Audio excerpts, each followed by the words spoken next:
नूर बेटा, नूर बेटा, मैं तुम्हारे सामने एक ऐसी हालत में आ गया हूँ जो मैं बिल्कुल नहीं चाहता था। बाबा मैंने खुद सुना। मैं तुम्हें यकीन दिलाता हूँ मेरे और एलिफ साहिबा के दरमियान कुछ भी नहीं है। अगर एलिफ के दिल में आपके लिए कुछ हो तो? लैला कैसी है? अब कुछ सेट हुई? वो ठीक है, अल्लाह का शुक्र है। खुशामदीद। तुम्हें देखने की बहुत ख्वाहिश थी। हर गुजरता दिन तुमसे दूर गुजारना मेरे लिए बहुत मुश्किल होता जा रहा है। क्या वाकई?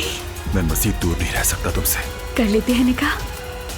Good morning. गुड मॉर्निंग, क्या हाल है? अम्मी इंतजार कर रही हैं। महते, ये यूएसबी तुमने जिमल को दी थी ना?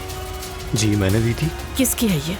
कल मेरे बैग से निकली, जिमल ने मांगी, मैंने दे दी। इसमें कुछ नामुनासिब और क्रिमिनल टाइप की वीडियोस है महते। पोर्नोग्राफी और वल्गैरिटी पर मबनी वीडियोस है महते। इसकी हकीकत आप और हमारे अलावा किसी को नहीं पता। इसे फेंक दें, खत्म करें, क्या जरूरत है इतना मसला बनाने की?